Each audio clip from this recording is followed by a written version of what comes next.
find yourself getting passed by multiple cars, as I mentioned earlier on. So Newhoff in a very precarious situation, but he often finds himself in these places. He doesn't qualify as well as he races. Up front, they are getting with Lee Aberdeen and Luca Varani not very far apart at all here. But I just want to see how Alistair Haig deals with Marcello Kessler coming around the old hairpin.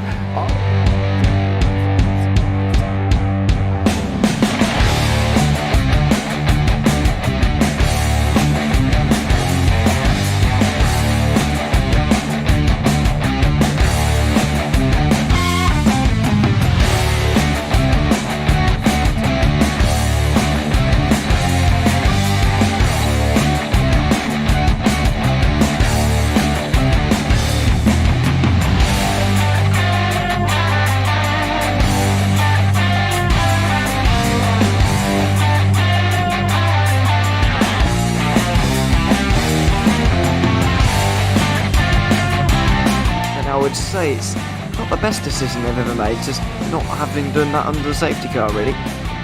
Yeah, they're taking their pit stop strategies from Ferrari lately or something. What's going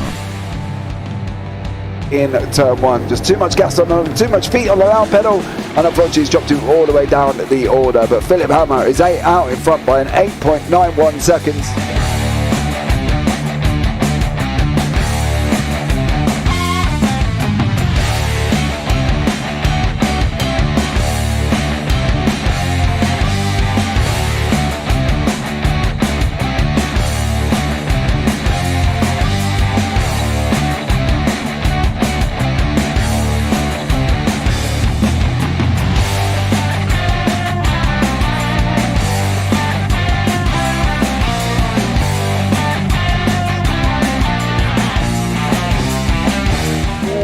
Dan Michael is a wall there, sir. And definitely doesn't want to be hitting that earlier on as well. Difficult, the understeer is in the dirty air through that final corner because it's such a long corner and you get dragged off into the grass very easily. He'll have the slipstream down it towards the chicane. Peterson was briefly alongside, but that slipstream has saved him and kept him in third. Yeah, Varani now lost a little bit of time to Aberdeen, about half a second. Peterson is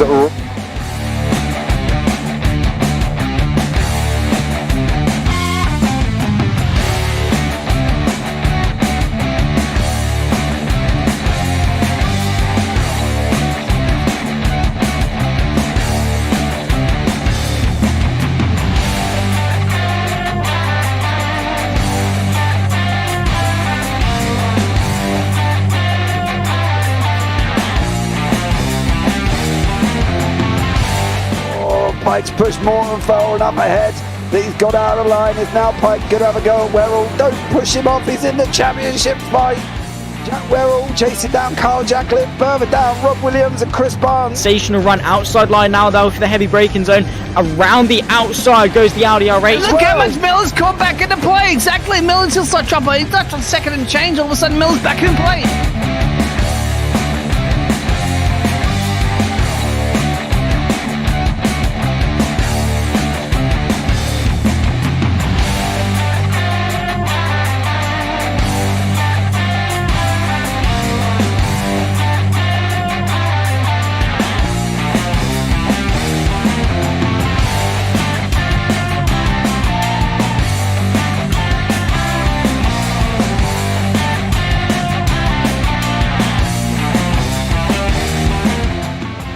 Moving on to the back end of Phil Jocelyn. So there's been a lot of movers and shakers in this first 2 laps here for race. Absolutely serious racing league. Everybody's a lot have fun. Yeah, it's all about the entertainment. So I hope everybody is enjoying themselves out there in the chat. We know that Ron is been enjoying himself watching. And Burger King machines off into the grass a little bit there as they're really bunching up now.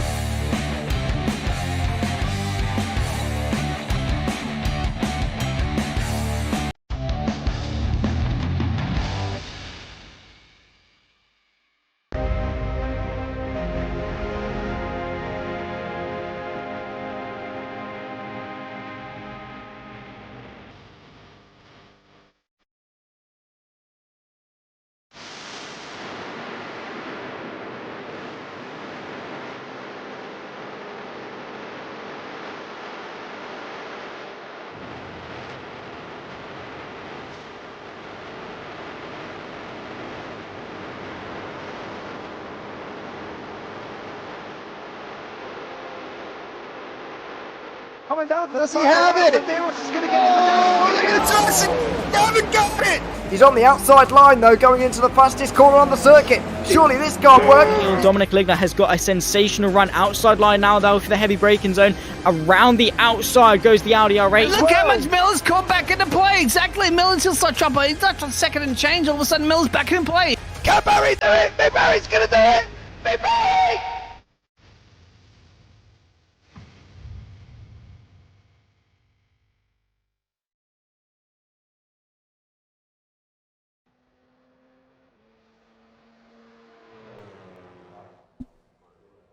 Good evening, ladies and gentlemen. It is time for the final round of the JPB American Tour Championship.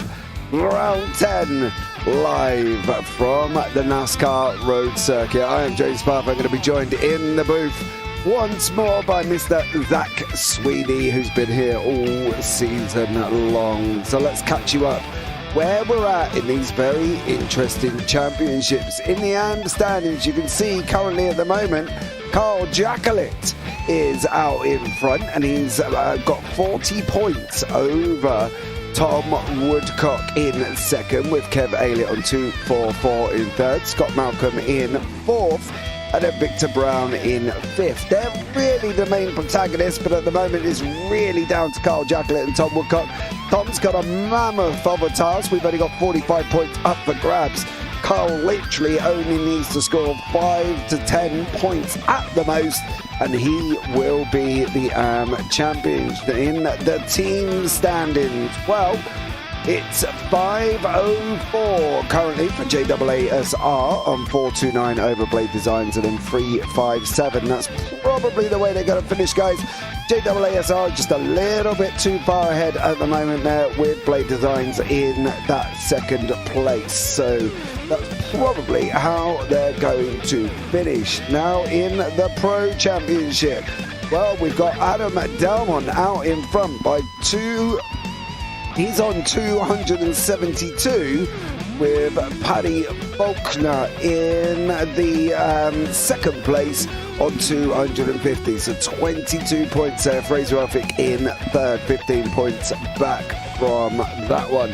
In the pro team standings, well, as you can see, the AIRaceSummaries.com are too far ahead, but there could be changes between SRL Amber and Performance Link of Michael Seal and Russ Fowler. Unfortunately, neither of them are here, so it could be as it is at the pro team standings. Welcome in, Phil, across the pond, and holla, says Callum Island, as we get into the final race of this season before we go on to our European tour here. And that is what it will look like. We will kick off at Imola literally in about 2 weeks' time, and then we will go to Catalunya National, where we then have a break right the way through to the 5th of January. Then we will go to Magny-Cours, Hungaroring, Motorland Oregon, Turin, and the Nürburgring GP without the arena in January and February. We are off to Zandvoort, Red Bull Ring, Jerez, and Zolder as well, and then we will finish off the season in Monza on the 1st of March. It should be an absolutely epic season. Get yourselves involved if you want to. Head over to jpbbroadcasting.com, click on League Racing, and you will see the TCR's next season. But let's bring in Mr. Sweeney, as I waffled on enough this evening here as well. Zach, welcome. Yes, it's been a long season, but it's gone quick, and I have to say it's been a lot of fun to be able to commentate on over the course of the last few weeks. The American Tour has been fun. We've travelled around the world, we've had a lot of memorable moments, and I think we cap it off at one of the best North American circuits, of course, here at the Daytona Road Circuit. In these TCRs should be a lot of fun, because we do spend quite a significant part of the portion of this lap spent completely flat out, foot to the floor. Let's bring it on, let's see what's in store for us before, of course, we call it quits for a couple of weeks and then come back for the European leg. Yeah, definitely. I think the European leg, with the change of format as well, there's going to be obviously different heats set up. There's going to be 3 heats in one night. So these drivers will have to contend with 3 heats. Yes, it may go on for a little bit longer, but I think at the end of the day, it's something to look forward to. You'll have race 1 and race 2 will be 15 minutes. Race 2 will be a reverse grid for top 10, and then race 3 will be 30 minutes with reverse grids as well. So there's going to be 3 races next season that they've got to contend with. Is going to be an interesting one. It's going to bring a mix up as well, the change of format. You know, the GT4s are going through a change of format. The Clios are staying the same at the moment. So it's going to be an interesting season as we go on to the European leg. Yeah, I think you know, obviously that fresh change is going to be hopefully a change for the better. More races, more action. You know, that's hopefully the philosophy that we're going with. Should be a ton of fun. And yeah, it's just, as I say, sort of a breath of fresh air for everyone. Sort of allows them to start anew, going in, of course, the new year as well. So just you know, some things to look forward to. Some adjustments these drivers are going to have to make, of course, how they approach the evening, their strategies. They're going to have to be a lot more mentally focused in order to sort of deal with the extra strain of more races and a change of format as such, and hopefully should spice things up ever so slightly as to hopefully provoke some moments in the championship. I'm sure there will be. You saw Adam Dalmont getting a little bit all out of shape there. I just wanted to see what the lap was going to look like. If Razor Arfix put it on pole, and now as we can see going into that left-hand turn 1, here as well, before we go through to the right hand, then the left, and then we're coming into that horseshoe section as well. Now we are running both chicanes here this evening, Mr. Sweeney. I have seen a lot of chitter-chatter about the fact that the curbs are not doing the cars any good. So, you know, it's going to be an interesting one, I think. You know, going through them chicanes, how they're going to manage the curbs. Are they going to make sure they can try and bury it when they need to? It's going to be exciting, I think. Well, the bottom line is, if you don't like the curbs, don't touch them. Simple as, right? I mean, surely that's the philosophy these guys have got to have. If the car doesn't like them, then just leave them. But in fairness, obviously, with the Le Mans chicane and that final chicane as well, which is, to be fair, a format, sort of a layout that we don't often see.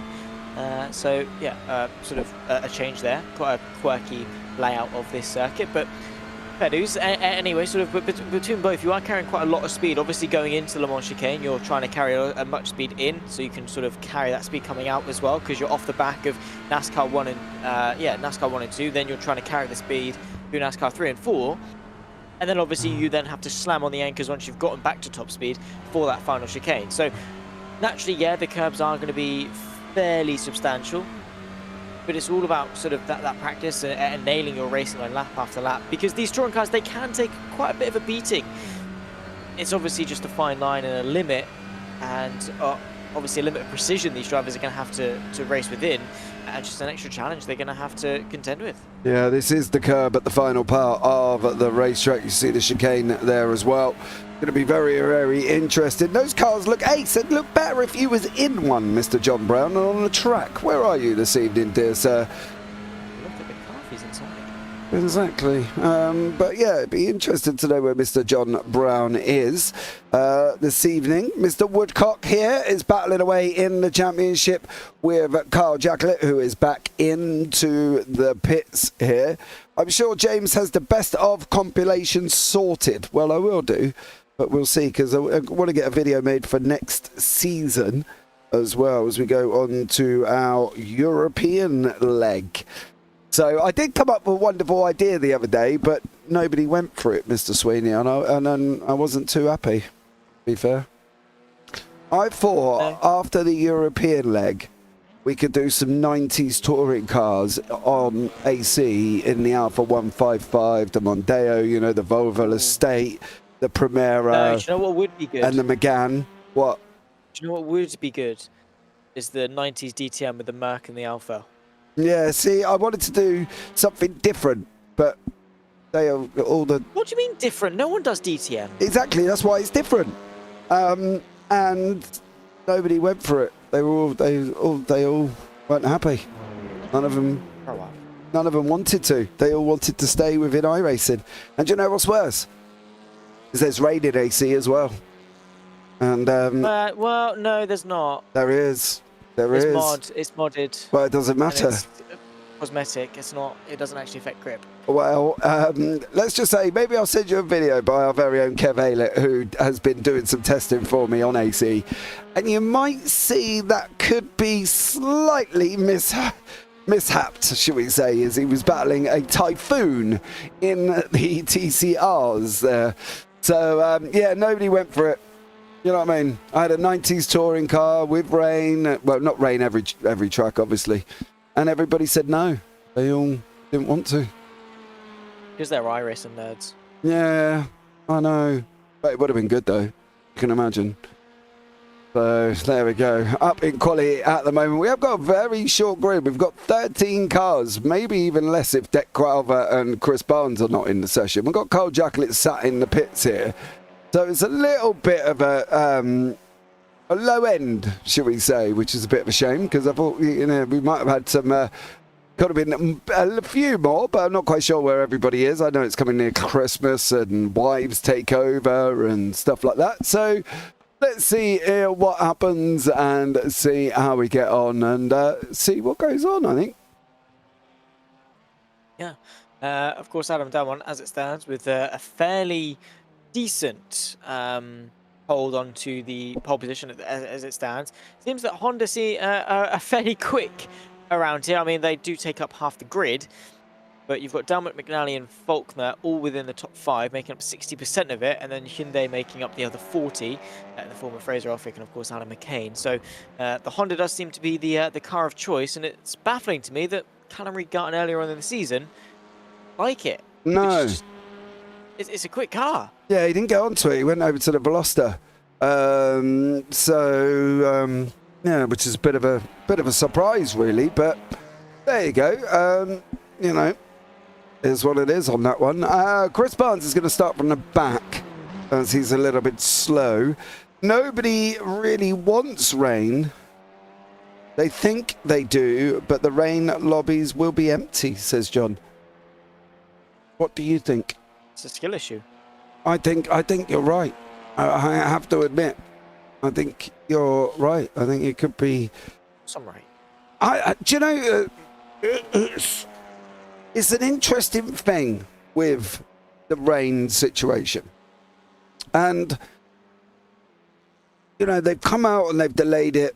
I'm going to say again because I think it's been delayed quite a lot. To be fair, and it's delayed again now until March next year at least. They come out and announced that the other day, so we're not getting it anyway, even if we wanted to. But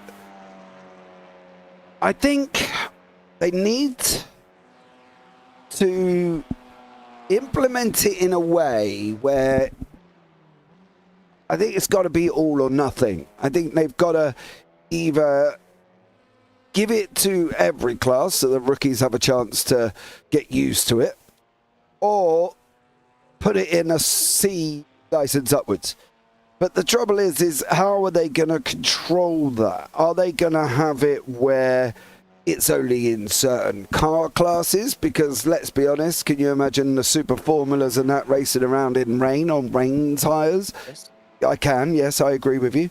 Are they going to have it in, you know, any of...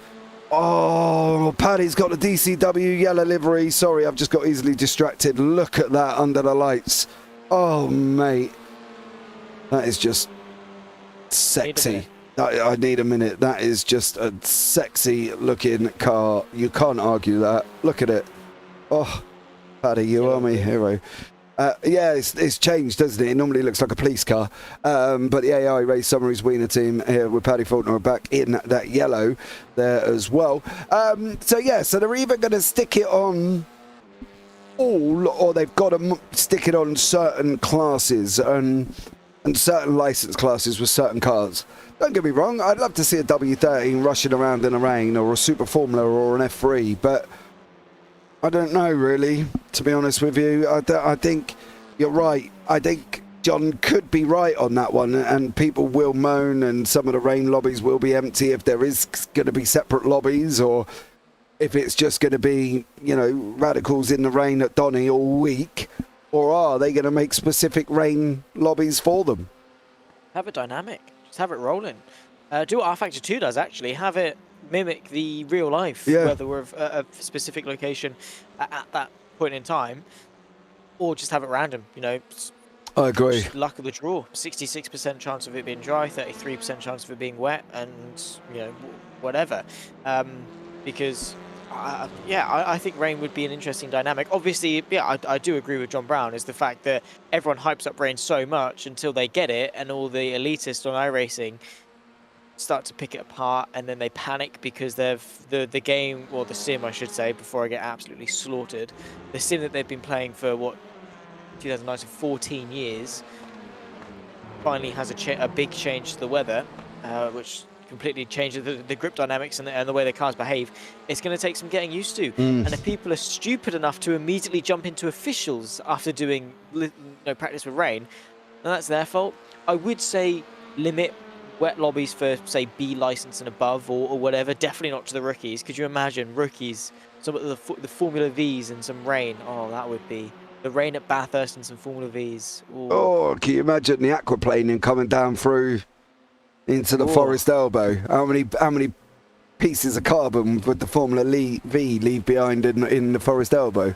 Oh, plenty. Yeah, it would be interesting. But look, as excited as we got for the end of 2024, it's not coming. It's not coming. It's delayed again until the March next year.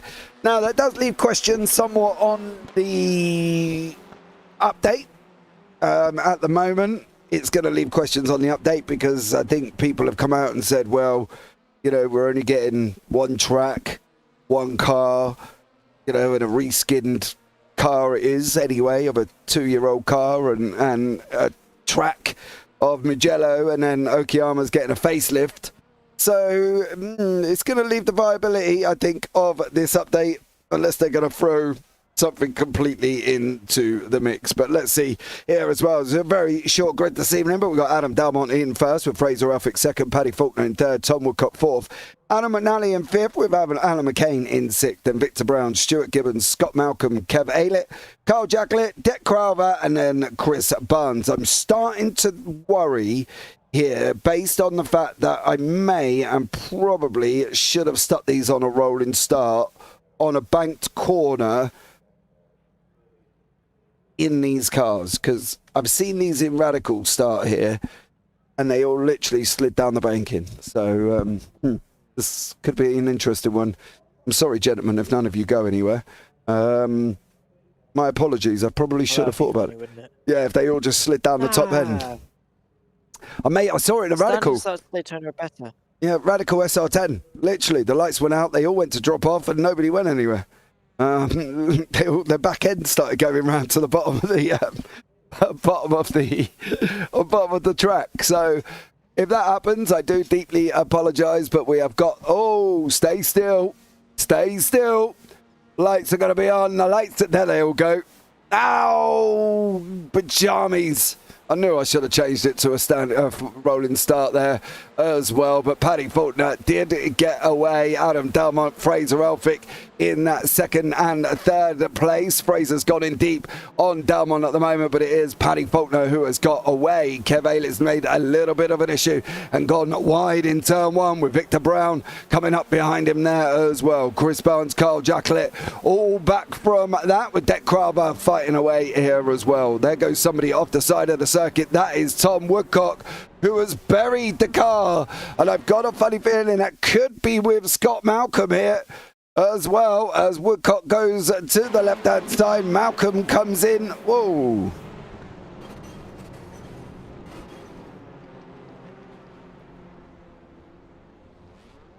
Well, that is Tom Woodcock's slim chance of a championship gone. Let's have a look. Scott Malcolm, fourth gear. Go over to the left, and bada bing, bada boom. He's in the wall, and Tom Woodcock as well. firmly into the barrier as well. Here's the fight at the front, though. Fraser Elphick ahead of Adam Dalmont. See what the Scotsman can do. Of course, SRL won too, so I'm sure they're not complaining. No, definitely not. They got Adam McNally, who's normally in the Excite team, but he's rocking an SRL livery here as well. So, you know, at the moment we've got SRL 1, 2, 3, 4 with Performance Link Victor Brown leading the AMs with Kev Aylett, Chris Barnes, Stuart Gibbons, Deck Crowther, Carl Jacklett, Scott Malcolm, Tom Woodcock. What happened to Paddy Faulkner? Where did Paddy go? Gone. Where did Paddy go? Hold on. Well, this is where they overtook, apparently. Gong. Paddy gone. Oh, well, that's an interesting one. Championship over? Yeah. Championship done for Paddy, I think. Unless he's had a blackout. And everything's gone. So Fraser Elphick, Adam Dalmont tucked in right behind him with Alan McCain behind that. And then Kev Aylett leading the AMs with Chris Barnes. Stuart Gibbons also in the mix, trying to fight down with Carl Jacklett and Scott Malcolm, who was, of course, involved with Victor. Well, he wasn't involved with Victor Brown. He was involved with Tom Woodcock there as well. Paddy's still not here. Tom's coming into the pits with a very battered looking car. Adam McNally is also into the pits as well. And he ended up having to jump back here. Where are you going? I'm not sure on that one from Adam and Ali. Yeah, looked a little bit weird. But we've got Adam Dalmont fighting out with Fraser Elphick here, and yeah, very interesting little battles that's developing as this race goes on. And we've got Kev Aylett, Battle of the AMs. Look at them all: Barnes, Gibbo, Crowther, Jacklett and Malcolm, with Victor Brown coming up the back end here as well. So this could be a very interesting AM fight as they're sitting 1, 2, 3 here as well, with Aylett, Barnes and also Gibbons. So let's see if we can keep up with this as the front two are battling out. I had a disconnect. Oh, Paddy, get back in here, Pad. You still score points. Get back in here. You need points, yeah, Paddy. True. Yeah, get back in. You got connection towards YouTube. Got connection to play iRacing, mate. Get back on it. Get back in the cockpit. Get back driving again. You're probably over a lap down, and well, tremendously over a lap down. But you know, cruise through. You just get in. Just do it. There's always race 2. If it's not the championship, then you know, go for a race win or whatever. Paddy Faulkner, you are firmly capable of doing so. Back out of track. Here he is. Beautiful. Boom. There you go. The man in the bright yellow. What a guy. It'd be a waste of a livery, wouldn't it? It would be it would be a heck of a waste of a livery. Can't do that, Paddy. That livery's too sexy to leave it there and not do anything with it. So, but Don't tell James to miss this. Dalmont and Elphick. Oh, yeah, I love that. I love yellow. Yellow's my favourite colour. I'll let you know. Nice. Some, what are they? What? It's a yellow flag. No, me neither. Back up. Lovely. Carl Jacklett and Deck Crowther fighting it out for 5th and 6th. We got 15 minutes remaining. It's going to be not many laps here, guys. You're going to get maybe 10 at the most with the 2:05 lap time. And we'll see if Carl Jacklett can stay ahead of Scott Malcolm. He needs to stay ahead of Tom Woodcock, of course. So I think from their point of view, it could be, well, Jacklett will be the champion come the end of this first race. And I think Adam Dalmont is going to wrap up the Pro Championship as well, being 22 points ahead. He is on, of course, in race 1. In the sprint race, he is on for 2nd place at the moment, which scores him 17. So, yeah, unfortunately for that one, it could be all done and dusted. Looks like Alan McCain has had a big moment. So has Victor Brown and so has Chris Barnes, unfortunately. Is he on and hit the curbs? That's what we're expecting, I think. Because these curbs were... No, just... Ouch. Too much speed. Way too much there for Chris Barnes. What happened to Victor Brown? Did he do the same thing? No, he's coming out through the other side, isn't he? He's up by turn 6, the right-hander. First horseshoe. And too much speed again. So just similar mistakes. But I've never seen that. I've never seen people lose the rear end like that on a touring car. Yes. So difficult to induce that type of oversteer. Like, it's hard enough, yeah. It's just all. I suppose they are just braking too late and trail braking too soon. And obviously with them being front-wheel drive, front-engined, and obviously with quite a heavy front brake bias as well, there's not a lot onto the rear, which naturally is going to make it quite unsettled if you come off the brakes and try and chuck a car into a corner. It's not going to want to go, and it is going to loop around fairly quickly. Fraser Elphick versus Adam Dalmont, though, for the race lead with 13 minutes left to go. Yeah, definitely.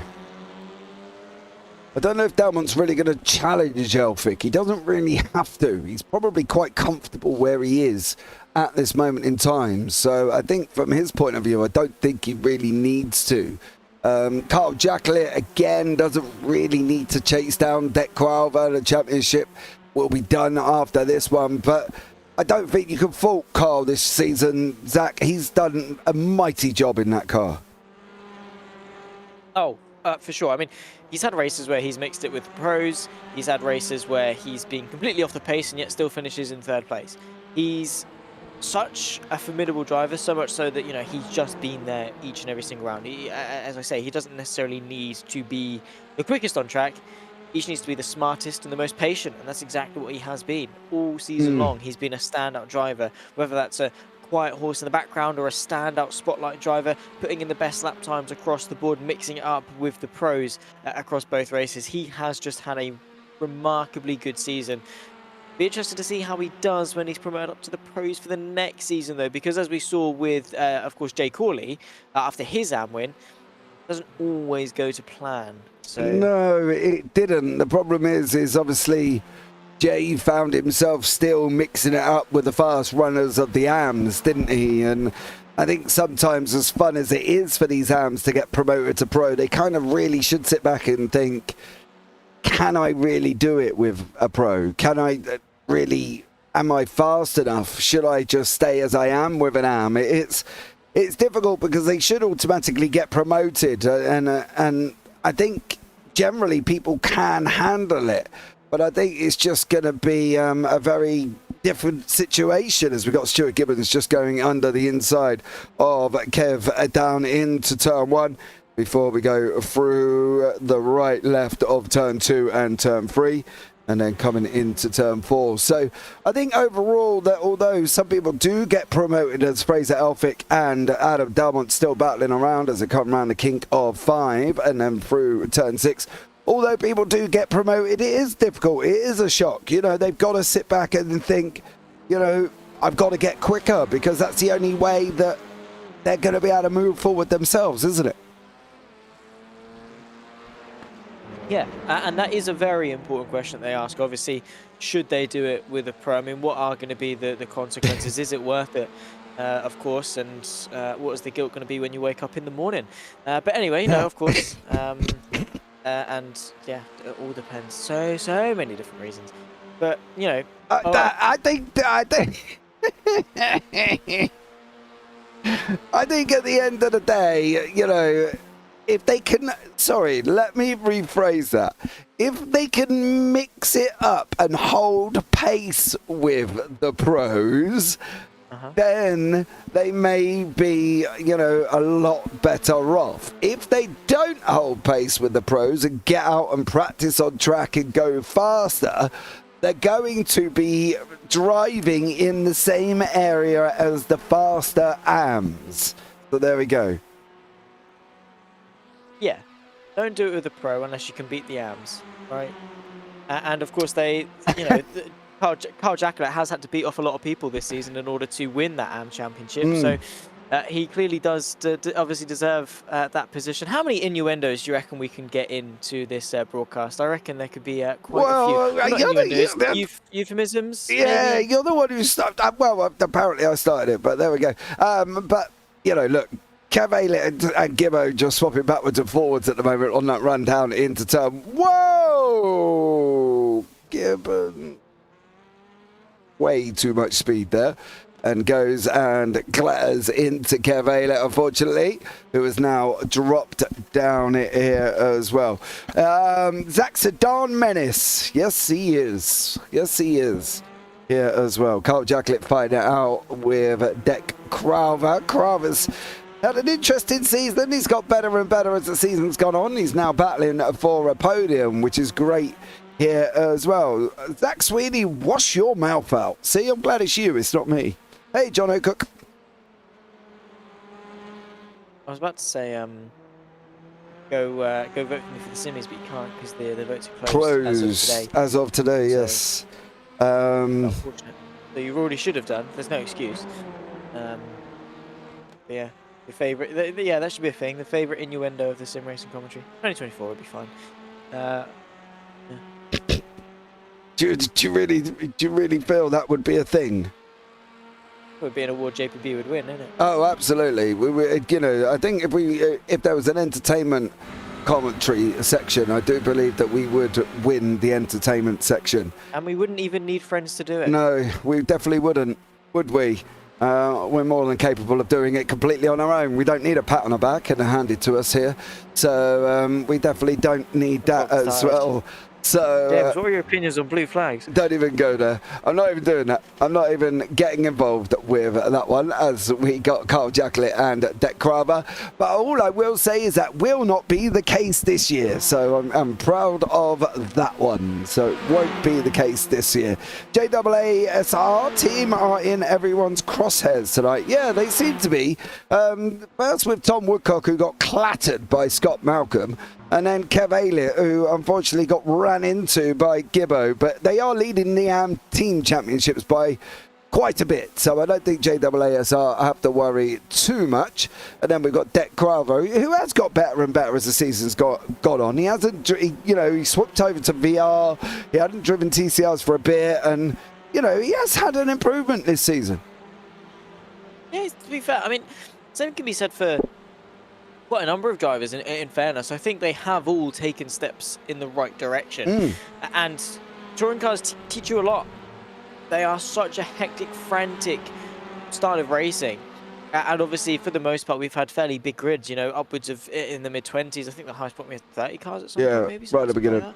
Like so, we've had plenty of drivers here, both of quality and quantity. So it's been a very sink or swim, hunt or be hunted environment, and that is the perfect sort of way for you to learn it, especially sort of as an AM, as Derek Crowther, I suppose, taken as an example. It forces you to make those right decisions. It forces you to pick and choose your moments and go left at the right point, or go for the inside, or choose a late move to the outside, or back out of a move, even something like that. It forces you to refine those fundamentals, because it's that or you don't score points. It's that or you don't succeed.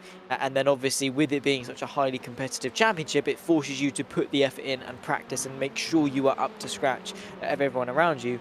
And I think that competition, albeit for the most part a fairly friendly one as well, it's not like we've really got a lot in terms of prizes. It's just more so the title of championships, as Craig Jones will tell you, they mean absolutely everything to someone. So that competitive nature has, I think, given these guys a nice little push, a bit of motivation to up their game a bit.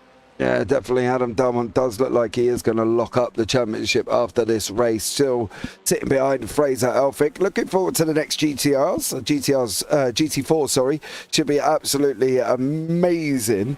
Going to really try and do well in the AMs. Not sure how likely it will be after last season. I have hope. Well, if the guys at AI Race Summaries has taught you anything, Mr. Rice, get out and practice. They are practicing solidly most nights, I believe.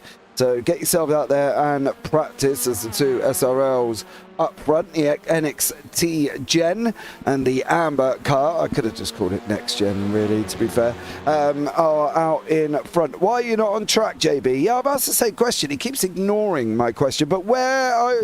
that's a question that he's not really answered, but the battling is still commencing here as well. And these guys, Dalmont and also Elphick, jump on to the front here. And now you can see he's coming. Elphick moves to the right-hand side. Delmont's going to go through underneath. He's going to take that position away. They're going to drag race down into the chicane. He goes on to the brakes. Delmont does get out in front with Elphick pushing up right behind him. Carl Jacklett and Deck Crowther is in the same boat here. You can see the closing speed once more of Carl Jacklett. Where's he going to send it?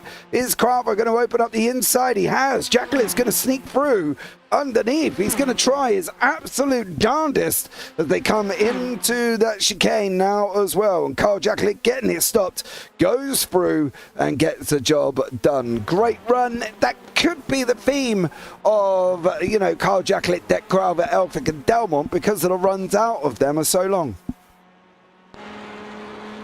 Yeah, and I think that is sort of the story of Daytona, is the fact that, you know, get a move done, and then immediately after that, because the runs between each chicane are so long that you can potentially have another go at the other driver almost immediately after. But with only now to the penultimate lap of the race, with Adam Delmont leading the way from Fraser Elphick, of course, there's not many opportunities for Crowther to launch that counter-attack. So it is sort of, you start counting back. You say, okay, well, if I get in front of the next opportunity, then he gets me back at the next, and then you sort of play that you know, you frog leap off of each other, one after the other. You sort of have to count back from the checkered flag to make sure you're behind at the right point as such. And that's been a theme that we see all the time here at Daytona, because that's sometimes the way you have to race. Yeah, exactly. You have to be aware that obviously it's a very draft-heavy circuit. It's not, don't get me wrong, it's not massively drafty in these TCRs. You know, you're not going to get a full, what's the word I'm looking for? A full kit as if you was in other cars. Do you know what I mean? Like, I think if it was single-seaters, or maybe even to the point of the NASCAR Xfinity or whatever, you would get that quite heavy draft, but you don't really get it in the TCRs. And that's the thing. Like now with Carl Jacklett and Crowther, if Crowther was in anything other than what he's in now, he would be closing quite quickly through this second half. And he is closing, but it's not at a rate of knots that some other cars like MX-5s, for instance, would close up on. Yeah, see, Slipstream is, of course, quite a funny one. Obviously, with the NASCARs, they're traveling at such a high speed that, you know, if they can get into the slipstream with another car and make up 3 miles an hour, you know, that can be seen as quite a huge difference. Same to, I suppose, for the other end of the extreme, in the forms of the MX-5s, they're going slow, so any slipstream is going to allow some little engined cars to, you know, make up 2, 3, 4 miles an hour, which when they're driving so slow is going to be quite a big difference and allow you to catch up. The TCRs, on the other hand, I suppose, are a little bit different, and they're sort of in that in-between, as that is wide, and a complete mess up of the chicane from Deck Crowther going on to the final lap as he nearly taps the barrier, and well, is now going to have to fight back with one to go. But I suppose the touring cars, I mean, the toe is there, don't get me wrong. I mean, it always will be there, you'll always feel it. I suppose that's potentially why we don't see it as drastic as in the really fast or the really slow cars, because it's just sort of an in-between. Yeah, it is. And Bill did say, well, if there's a draft, they should put a jumper on. This is also true. I'm probably the only man sat here tonight with a fan around me, but if you could see my office, you'll probably understand why I've got a fan around me, considering I am in a 4-walled room with no windows and a very hot PC. So at the moment, I am sat with a fan on me, as Delmont is now behind Elphick once more. This is the run we're talking about. You can see on the left-hand side, 2.5 tenths is not really coming down at a rate of knots that we have seen of MX-5s and others here. So you've got to be a little bit careful. He's trying to try and tuck it out. It's not going to work. Elphick's, I think he's trying to break the toe here as they're coming into the chicane. Delmont once more for the final time. Is he going to be able to get this run? Is this going to be a run to the line, Zach Sweeney? Are we going to see this dynamic of how they get on when they're running down to the line between Adam Delmont and Fraser Elphick? Who's going to take it here? Is it going to be Delmont? Is it going to be Elphick as they come into that final chicane? Right now, Elphick, of course, is going to want to take the victory of the penultimate race this season. Dalmont is going to want to get a good run if he can. He's going to need a sensational exit if he wants the run. I think it might go the way of the Scotsman. Yeah, as Fraser Uppett's going to come over the line. He takes the victory. I don't think Dalmont's going to get him down to that line. He didn't. And Fraser Uppitt comes over in first with Adam Dalmont in second. And then we're going to have Stuart Gibbons, who's going to take the AMS. So a great job from Stuart Gibbons. Jacklett in second, and then Crowther in third place here as well. Elphick, Dalmont, and then we're going to have Alan McCain, and then Paddy Faulkner. So Paddy will get points, and he will get points for finishing in fourth. So I'll give you the scores on the doors very, very shortly when I've done some maths in the... what did he get? 413. Yeah. 263 to 289. So Adam Dalmont is your champion, as there is only 25 up for grabs, unless Dalmont has a disconnect. Paddy Faulkner can only get 285, and Dalmont's on 289. So unfortunately for this gentleman from DCW, who really needed the win, and he had the win and just disconnect, well, unfortunately he's not going to take that victory.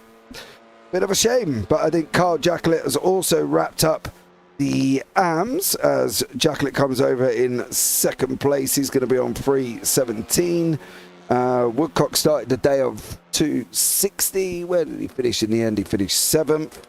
So he will be had 13. So that's 273 to Woodcock and 317 to Carl Jacklett. So Carl has done that with 25 points up for grabs in the next race. So there we go. Well done to all of them guys, and a great job here once more. We can have a quick chat with Carl Jacklett as we go into the 5-minute warm-up. Carl, welcome in. You are officially the AM champion here. Yeah, that all went to plan. As you probably noticed, I didn't really bother in qualifying. No. I just thought I'd tootle around at the back and pick up places where people fall off, and ended up second. Yeah, so you're saying it all went to plan then. Have you got a beer to buy Scott Malcolm? Did you as Malcolm... Yeah, it was in Scott took Tom off. I kind of guess that was probably going to happen. No, all I had to do was...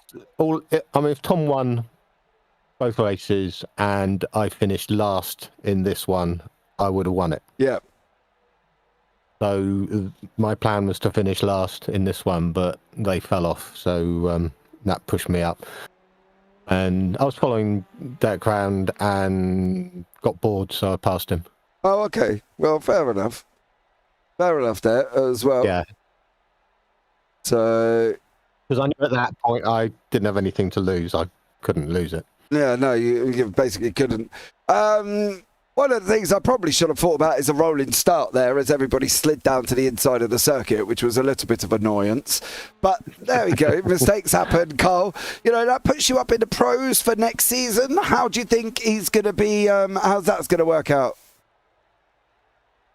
I think it might work out quite well. You will see a slightly different driving style. I won't be letting the pros past. Ooh, Carl, you're scaring me already. But Carl, well done on your AM championship there, bud. And I look forward to maybe having a chat with you at the end.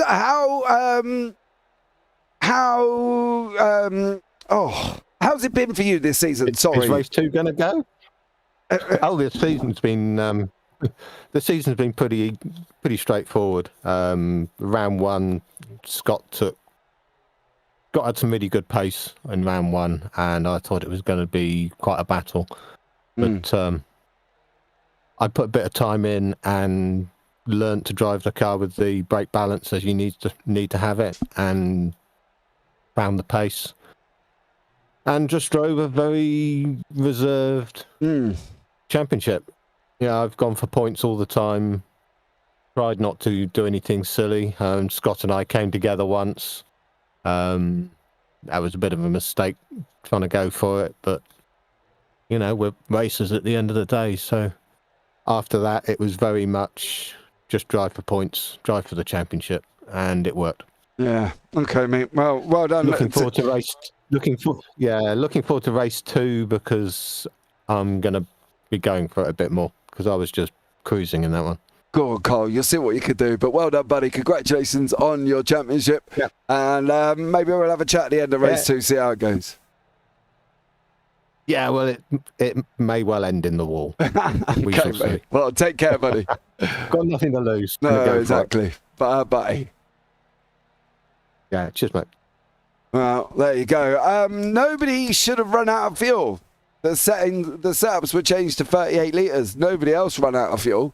And Chris Barnes shouldn't have run out of fuel. So I'm not quite sure who said that Barnesy ran out of fuel. Nobody said did run out of fuel. And I can't see any message that they should have run out of fuel. So I'm not quite sure where that come from. But there you go. Anyway, onwards and upwards, Mr. Sweeney, and Carl Jacklett looking quite happy. Yeah, he was fairly well reserved in that regard. Obviously, naturally was happy, but it almost as if he just knew it was going to happen. Which, to be fair, he coming into this race 40 points ahead. You do know as such. I mean, you know that going into the race, unless something completely horrifically unlucky goes wrong, you're the champion, and it's just a formality as such. I mean, my friend Jack Tritton, when he won the Super 1 Senior Rotax Championship in 2020, it was literally a point of all he has to do is cross the line to start a race and he's the champion. Like, yeah, he's not the champion yet, but you know, you get what I mean. It's more just a formality and turning up to secure the deal more than it is anything. And then the same happened to win the British Supercar Championship as well. All he had to do was just score like 2 points or something like that to win the championship. So at that point, it is just doing it for the sake of just making sure that it's happened, because you know full well that you are the championship, so championship winner. So I think that's what we saw there from Carl Jacklett. Yeah, absolutely. Here's a grid for race 2. Adam McNally is in first with Chris Barnes in second, Paddy Faulkner third, Tom Woodcock fourth, Victor Brown fifth, Alan McCain in sixth, Kev Aylett seventh, Scott Malcolm eighth, Deck Crawford ninth, Carl Jacklett in 10th, Stu Gibbons in 11th with Adam Dalmont and Fraser Elphick, of course. Behind that, we have got a top 15 reverse. So it is a complete grid swap. And I'm going to have to apologise to these guys for not realising that we probably should have done a rolling start, because they are all going to go and slide down the grid, the circuit here as well.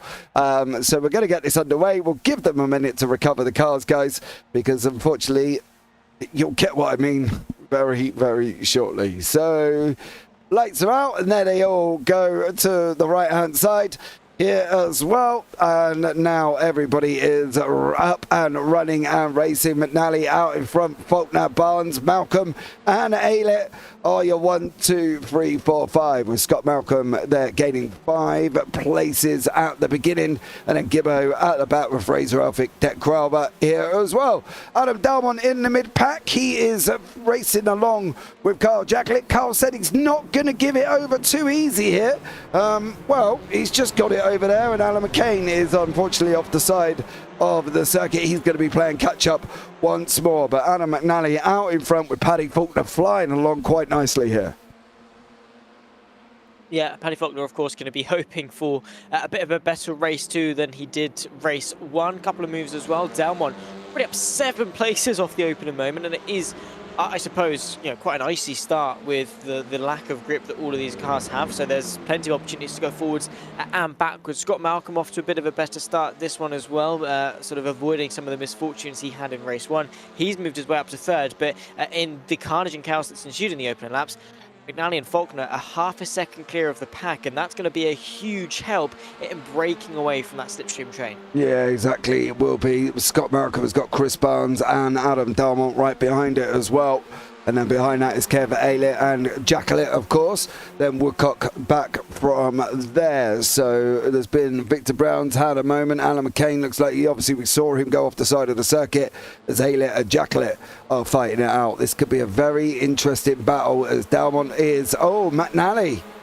It looks like McNally may have got a slowdown there because unfortunately he is losing places like an absolute trooper is McNally as we go on board with Tom Woodcock as he fights with Carl Jacklett on that run out of the long sweeping run out of turn 12. Now we're going into the chicane. Oh, Barnes and Dalmont. Oh, and Woodcock. Oh, that's backwards. And not the most ideal place to be parked either. Take a look as to how it happened. Yes, it must be all on his own because the car's way too far back. Yeah. Oh. Oh, and then who was that went jumping over the sausage curb as well? That might have been, was it Dalmont? We'll have a look. I think Dalmont was involved in this. Oh, that. There's Scott Malcolm. There's Dalmont. There's Barnes. There's Woodcock. I think there might have been also McNally that may have missed out as well. So big old incidents going on at the moment here once more. And that was Adam McNally, as this is his point of view of everything that goes on. So there's the whole collision. He misses it over the curbs. Oh, he goes round as well. Oh. So that's Barnes, Woodcock and Malcolm all in the pits. McNally is running still. Aylett and McCain, but Faulkner's out in front with Carl Jacklett, who I'm not entirely sure. I don't know if he knew a lot about what had happened behind him there, and I can't quite work out whether or not it was Scott Malcolm in front that may have caused some of that drama into Chris Barnes. Yeah, well, to be fair, it was also the JWA of Aylett who also made the push to pass as well, Zach, there on the SRL. And then unfortunately, well, we saw the end of that, I suppose. Very swiftly, yeah. And it's a shame because we basically just wiped out half the grid all in one corner on one particular occasion, which is a bit of a shame, but let's see. As we ride on board, with, of course, with Alan McCain, who's fighting away with Kev Aylett and Stuart Gibbons. So, of course, should be a fairly interesting affair with these guys. Of course, the two Abs fighting for second. They swap positions just behind the 2-on-2. And yeah, I suppose this is quite a tricky chicane in fairness because you are turning while braking. As there we go, Alan McCain launches his way over the sausage cab. Wow! Up onto two wheels, nearly rolled it, managed to bring it back down impressively enough, or well, luckily enough, I should say. That was certainly something, and just proving my point as to what I was saying about how difficult of a corner that is. You're going in at top speed, turning while braking, and then you're having to throw it back in for a quick right and then into a quick left, while also avoiding some huge sausage curbs on the inside. Yeah, it's a tricky one. Yeah, it definitely is here. Carl Jacklett has now got Fraser Outfit behind him. Alan McCain and Stuart Gibbons. Gibbo's just cleared McCain there. So Gibbo got through on Alan McCain after what can only be decided as a brown pants moment for Alan McCain, as he ended up literally on two wheels. Carl Jacklett has got Elphick giving him a nice gentle push along here, and Elphick does go up the inside and I believe will make that through. He has made it through here, and job done for Fraser Elphick. He is now up into second overall, and he's just got to chase down Paddy Faulkner, who we hope won't have a disconnect again, Zach, and may actually and should actually take the victory here. Touchwood, of course, Paddy Faulkner, a very deserving driver. He's had his ups, he's had his downs this season, but all in all, he's driven a fairly consistent reserves, decent season. I mean, of course, he's second in the championship, which you know, is no mean feat whatsoever, especially with the sheer competition that we've had on this grid at times. But all in all, yeah, he has deserved victories, and well, this is going to be one to add to the tally for Faulkner, who is a tremendous driver. Commentated on him on many a discipline, many a championship, and he is a phenomenally quick one. And of course, after the woes of race one, he sort of not necessarily got gifted the reverse grid sort of front row, but definitely didn't hurt to have, and it's just allowed him as one of those quicker drivers to seized control out in front, and now he's obviously broken clear of the slipstream of Fraser Elphick and Carl Jacklett. There's not really going to be much that can stop him apart from himself. Yeah, it's only he's just got to keep it on track at the moment, and that will be the only thing he has to really contend with. If he can keep it, we should take the victory here, and it will be job done for Paddy Faulkner. The championship still will go to Adam Dalmont as well. I don't think Paddy can actually do much. Where is Dalmont at the moment? He's in 4th.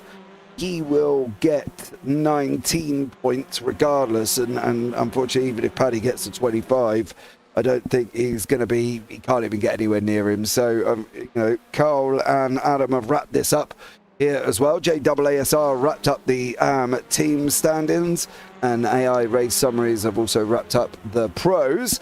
Alan McCain trying to get on to the back of Stuart Gibbons, with Deck Crowber behind in the 2 Blade Designs car there as well. 22 minutes remaining. We've had one big one already. John Brown said Carl dropped a banana skin, Mario Kart style. Fair. That's respectable. Well, let's see if anyone's got any blue shells to throw at Paddy Faulkner. That would be something. Tell you what, I've actually gotten back into Mario Kart recently. It's just a very, very fun game on the on Nintendo Switch. It causes a lot of raging, but I don't think my girlfriend's yet to beat me at Mario Kart, so I think, of course, I'm the champion. And well, so too seems to be Carl, because he knows how to use his bananas. As that is a unintentional one. But, a very interesting way of going, using every single curve possible there for Alan McCain as it comes into the 9, 10, 11 chicane complex on the top part of the circuit. I wonder how much speed they would have got up if we just took out that top chicane and just had this bottom one. Oh, Gibbo's missed the chicane altogether. And unfortunately for Stuart Gibbons, that should be a slowdown, if I'm not mistaken, as he is running that top high line here, trying to get rid of that slowdown as McCain's going to go through. Crowver's going to go through now. Crowver's going to have a go at McCain. This is going to be an interesting one. This is going to remind me of 2 silverback gorillas going at it here. Crowver and McCain, neither of them are little poodles. They don't get their belly rubbed. I'd love to see these 2 get into a good old scrap on the racetrack. I think it would be amazing. oh yeah. And we've still got 20 minutes of racing left. John Brown coming in to say you need to let her win every so often. Happy wife, happy life. Yeah, fair play. By winning, I mean, like, actually, you know, like, without any whoops, I've actually slowed down, or oh my god, my brakes have failed, and all of that. Because, you know, I'm subtle with it. I'll take wider lines. I'll not drift through corners, just to slow myself down. You know, just any tactics for anyone that somehow plays Mario Kart with their significant others, because, you know, that's just something that you do. Because, you know, what other bonding experiences could you have? Like this one, I suppose, the battle for 5th, Derek Crowther versus Stuart Gibbons. Now, that's NASCAR style, and a very picturesque opportunity for the 2. I was just thinking the same thing. That would make a great photo of both of the Blade Designs cars going around that banking there as well. Fraser Elphick is closing down on Faulkner. You are right. He has been bringing that gap ever down, ever so bit by bit here. So we will keep an eye on that as we keep an eye on the Blade Boys as they're going here as well. So Fraser Elphick is chasing him down, 204.357, near enough 8 tenths quicker than Paddy Faulkner that last time around. As we all know within racing though, guys, one thing catching, another thing overtaking. So there is Faulkner, there's the wall. They managed to both miss it here as well. I'm not entirely sure what would be the sharpest and cleanest line through that chicane. If you missed all the curbs, are you going to be too slow? If you bounce the curves, you jeopardize spinning the car out. Are you going to be, what is going to be the best line? Is it going to be almost kind of trying to straight line the curbs to get the curb between the middle of the car like you do with a speed bump in real life? I haven't quite worked out what would be the best way. However, one thing I did work out, if anybody wants some fun, get AC, get the trucks, and go racing at the trucks. I've done that on Monday. This Monday, I had the best time ever in a simulator there as well, laughing and joking with truck racing. So that will be a thing after next season starts with the TCRs. we all will be jumping into the after party almost, we're going to call it, and jump into some truck racing on AC. So if you want to get involved with that and you want to come along and have some fun with us after the touring cars, then come and get yourselves involved. We are going to be looking at doing that after the TCRs. We're not necessarily going to broadcast it. There might not even be commentary. It will just be a fun event for everybody to take part on, because I've got to be honest, Mr. Sweeney, the trucks are amazing. Yeah, I've seen some truck racing. I've never driven them. I should. I want to. Mate, they are awesome. I need to get myself. They just seem like. Yeah, I can already imagine driving them. And like I'm putting myself in the shoes, in the cockpit, and I can already sort of feel what they're going to drive like, which is turn into a corner and just nothing happens. You have got 1,200 brake horsepower on a 5.5 ton truck, and the power through the wheels is it's like proper manpower. Yeah, big rough power. Oh, you know what I mean? It is like you slam the pedal down too much and you're just going round. Back end's going round. They are absolutely insane. You know, we did them on Monday. We broadcasted it on Monday as well. If you've not seen any of it, go and have a look. It is absolutely incredible. I've never laughed so much in my whole entire life racing as well. Taking them free wide at Thruxton, because we were driving at Thruxton as well. So with the fastest race circuit in Britain, and the truck at 1,200 that only goes a maximum of 100 mile an hour. And it was just free wide at one point. It was insane racing. The best thing I've ever done in a simulator. It was incredible. So we are going to be doing that after next season's TCRs, guys, as well. So you can, if you want to come and get involved and have some fun after the TCRs Europe, get yourselves involved with AC. You only need the base game. We will supply you with a truck. We will supply you with a mod for the circuit. And that's it. You're good to go. Basically, we will give you everything, and you only need the base game. So there you go. If the base game goes on sale, I'll tell you what did go on sale. The Ultimate Pack, £6.31, reduced from £62. I was like, thank you very much. I'll have some of that.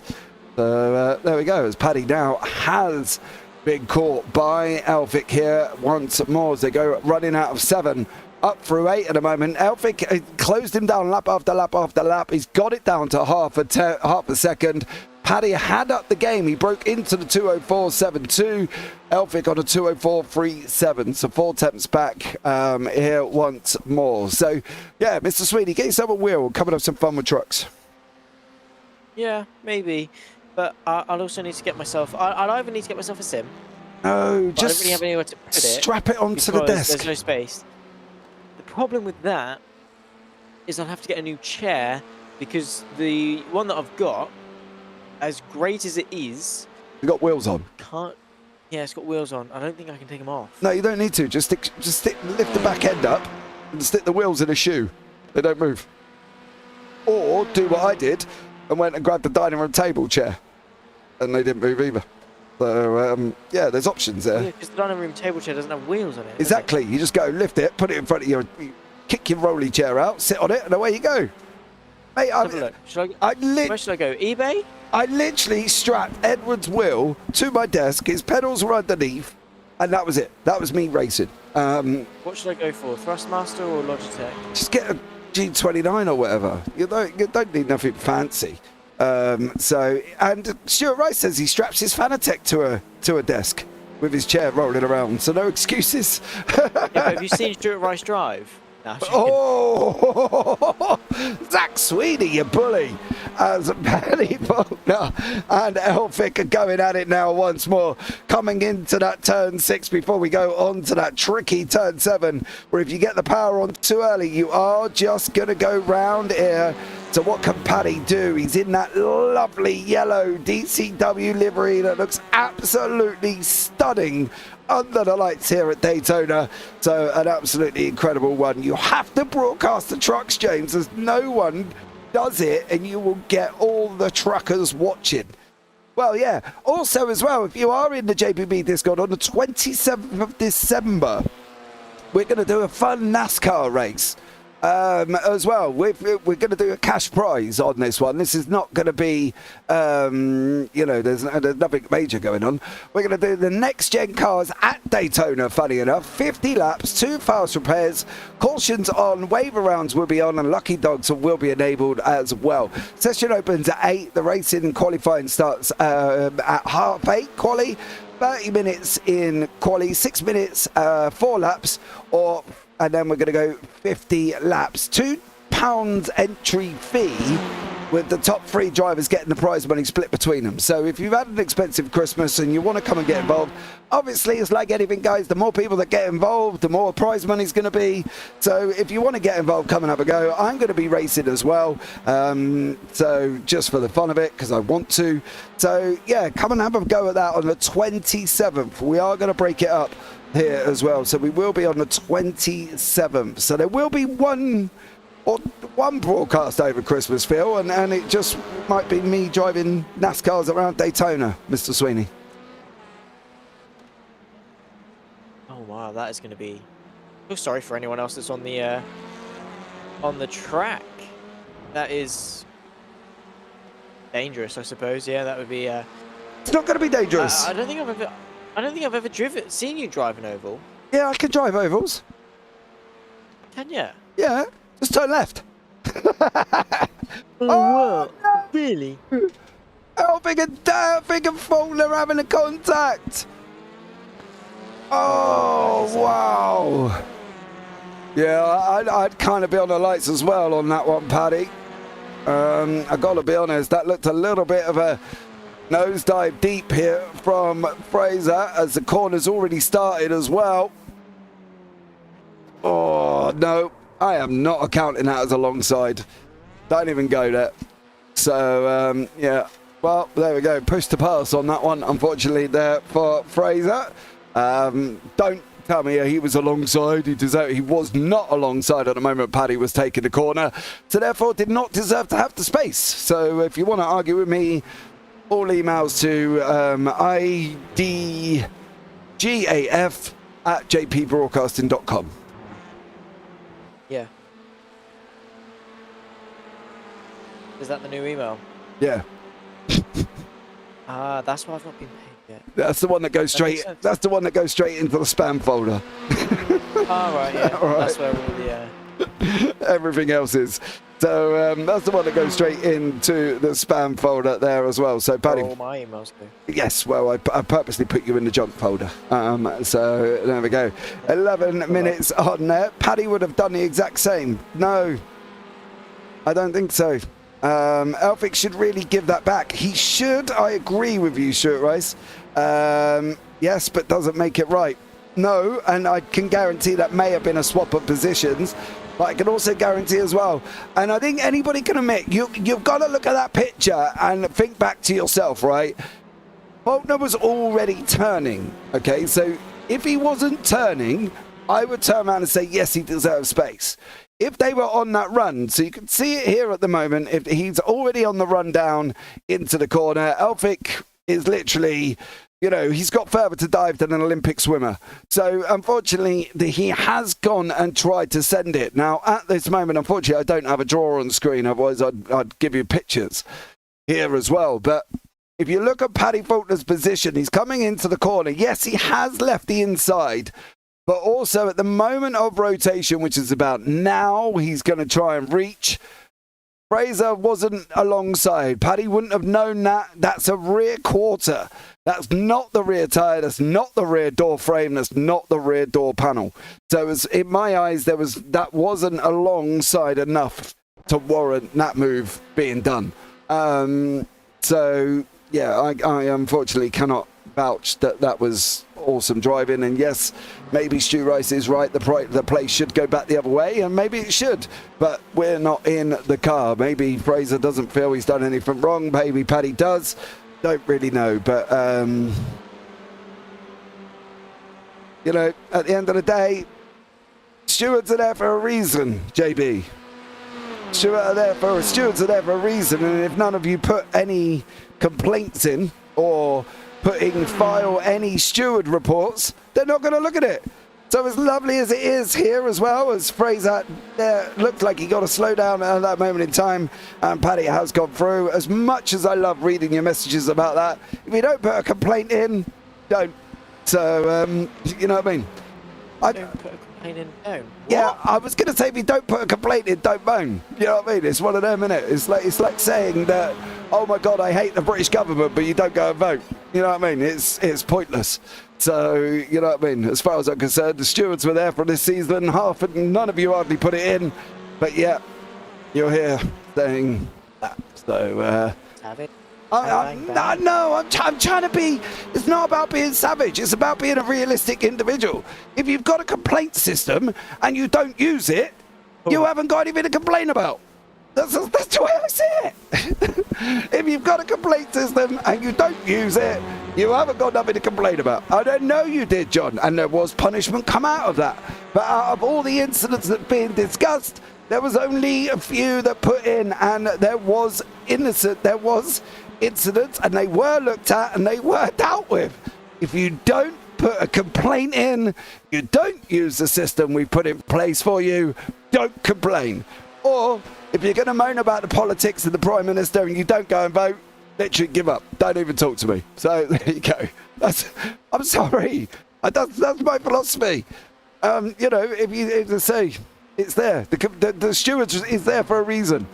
And over this season, I can tell you, we have not had that many stewards reports to even look at, and the stewards will not be looking at every single report. If you don't put it in, they won't look at it, as Elphick and Faulkner are going at it now within the last 7 minutes. I'll finish my rant. Zach, take over. Yeah, side by side for the lead between these two. There is a swap. Fraser Elphick picks his way past, but it's not without contention from Paddy Faulkner, who is going to try and spark a move for the lead. Of course, these two have already come to blows once before. I did try and play some shovel digging sounds through the microphone, but the voice recognition didn't pick it up, unfortunately. I just wanted to capture the moment where you just kept digging yourself deeper and deeper. I'm not digging a hole. You can't dig a hole with the truth. It's one of them. Look, there you go. If that's what you think you're hearing, I'm sorry, you can't. Crickets. You can't. It's got nothing to do with shovels, mate. What are you on about? You just can't. You can't. You can't. You just can't. Anyway. This is the same man that just compared crickets to shovels. Yeah, because at the end of the day, it's like when you say a joke that's not funny, you might as well just listen for crickets. As Paddy is... Digging holes though, what are you chatting? Well, if I dig a hole, I'm going to find crickets. Anyway, let's go back to the races again. In a field near my house, because that's all I've got around me. I certainly haven't got fibre optic, I can tell you that much. Right. Oh my God. What's gone on here? Fraser Elphick and Faulkner going at it once more. They're still battling away. They're on that long run out of turn 7 through to turn 8. 2 temps on the left-hand side at the moment here is coming down to 6. It's not really coming down enough. If Paddy's got any sense, he'll use it and get as close as he possibly can. Look for the run out of the next chicane and get him on that next run round. The difference is, though, Zach, it's not a very long run round to the next one as it is to this one. So from Paddy's point of view, who does look like he's got that Honda hooked up at the moment, he hasn't got the length that he has got from the turn 6 out, turn 7 through to 9. Yeah, the one that he is going to, of course, the all-important one that he needs, but with still a couple of laps left to go. There are still a couple of opportunities for Faulkner to, of course, pick his way past and make amends for the shambles that was his connection in race number 1. John Brown, no, there were no JCB noises. I couldn't quite find them, and it wouldn't have mattered anyway because, again, the microphone didn't pick up the recognition. But Elphick still under pressure. Faulkner still trying to find a way past, and the slipstream did a really good job of keeping these two nice and close, and we could well see a bit of fighting going into the international horseshoe. Hello, mate. Right. Where's that Elphick now, side by side here with Paddy Faulkner. Faulkner's going to try that cut back. Elphick ties it up once more. I don't know, apparently loads of people have uploaded some sounds to the JPB Discord. I didn't even realise we had any. But people have uploaded sounds here as well, so yeah. apparently. So there we go. I didn't realise somebody had done it. So once more here, these two going at it as they're coming round into turn 7. So, oh, that was That was Paddy Faulkner in race 1. yeah, Paddy Faulkner was just like. So there we go. Battling going on now. This is Faulkner's opportunity as he moves now. I don't believe he's gonna. I don't think he's close enough coming out of turn 6 to make turn 7 to make this right. He's got that run coming to 8. He's got the gap down to 2.6 again. It's not a big, long run in here. So if Paddy's going to go for it, he's going to have to come from a further back. Once more coming into that chicane. Faulkner doesn't. He just makes sure he's going to bury the corner. On the brakes he goes. Elphic's got a little bit out of shape. Now Faulkner's going to try and capitalise on that run round to the next one. And again, he's just not quite close enough here, Zach. We could be on the final lap this time around, I believe. Actually, I believe there might actually be one more. So, yeah, it could be this one and one more, depending on how quickly they get to the line. Let's hope that we do get one more, because of course That's what she said. Give us more well, yeah. Let's hope we get one more. I don't think that's what she said. I don't know. To be honest, I just wanted to press the button to see what it would actually do. Let's press the buttons. Yeah, kids playing toys. What else haven't we pressed? What's the clacks? That's that big. Ah, right. Yeah, no, I'm with you. Yeah. Yeah, right. Someone needs to clip that and make that a sound effect. That would be something. But anyway, yeah, let's hope that we get a couple more opportunities for overtakes. We are.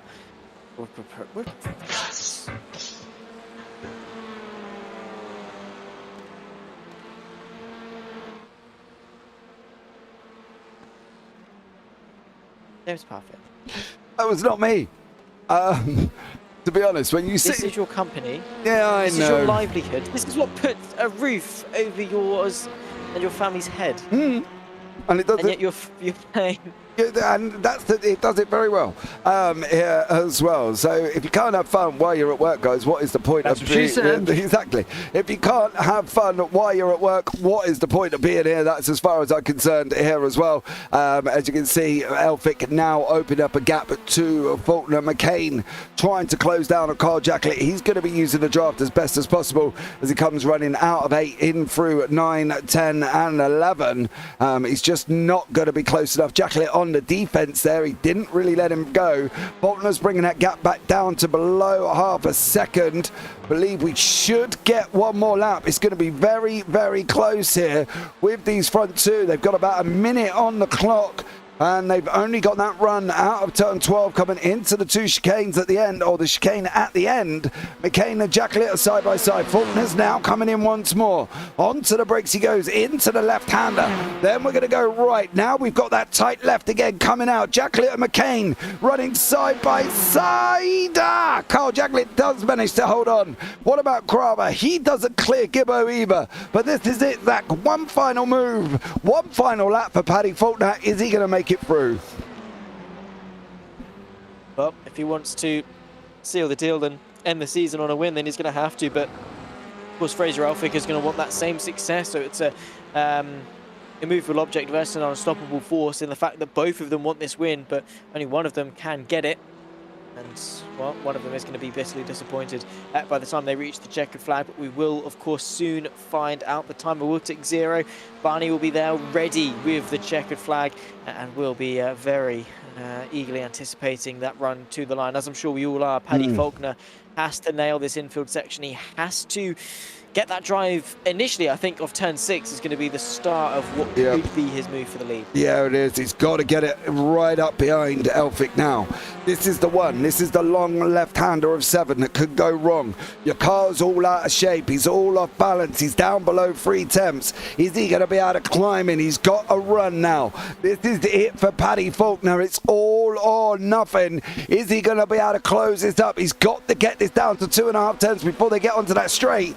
Otherwise, Otherwise, he's not going to make it. I don't believe he's going to make it this time. I think it is going to be Elphick who's going to wrap this one up. Faulkner's coming in now like an absolute freight train. He's not going to get there. 1/10 back now. Now this is all it on Paddy Faulkner. Is he going to be able to get through? Is he going to be able to get it on this rundown? He is as close as he has ever been. Paddy Faulkner, Fraser Elphick coming at it now for the last corner. Are they going to pull out? Is Paddy going to be able to pull out here? Is he going to be able to make this across the line? They've got to come into that chicane. Faulkner's right up his rear end. Oh, one move. Elphick's all out of shape. Oh, there's contact.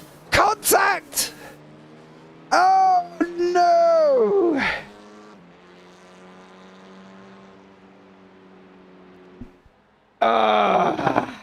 Faulkner takes the victory. Fraser comes over the line in second place.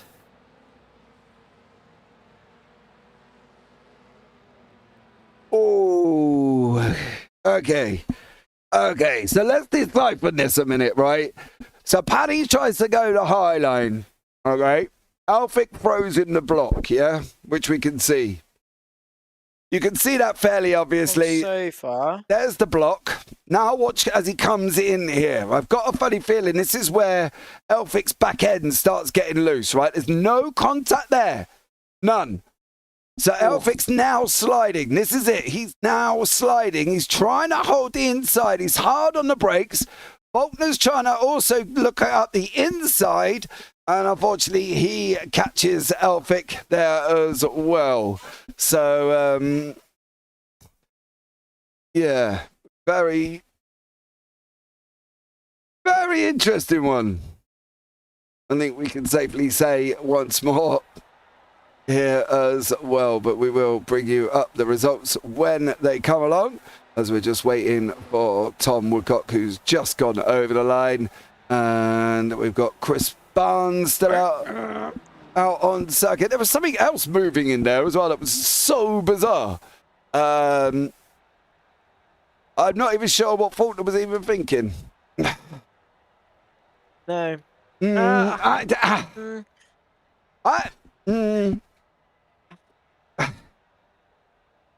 They both, they both had gone out quite quick. They both had gone into that, and they were very quick in. Both of them were out of shape, right? Both of them were out of shape. That's without a shadow of a doubt. Both were out of shape. But here are your results. Faulkner is in first, Jacklett second, Gibbo in third. Then Delmont in fourth, McCain fifth, Crowther, Brown, Elphick, Aylett, Woodcock, Malcolm, Barnes and McNally. They were both out of shape going into that last chicane, right? Fraser was out of shape sliding inwards, and you could see that from the line that he was taking, okay? Now, what I mean by that is, so he throws him a block here, which some could say was not ideal. There you go. There's the block coming now. So that's the block on Paddy. So now he's gone to the inside. Now Elphick's going to come along here and he's going to take a line. He's going to he has to send it in deep. He's got to. So he's already going in. There's the rear end to the right, stepping out. He was never going to try and get that car swapped. Faulkner tried to cut back because he knew Elphick was going. Elphick was going. I don't think Fraser was making that corner. I do. I don't. I think he was. I mean, I don't think he was under control. It is the problem.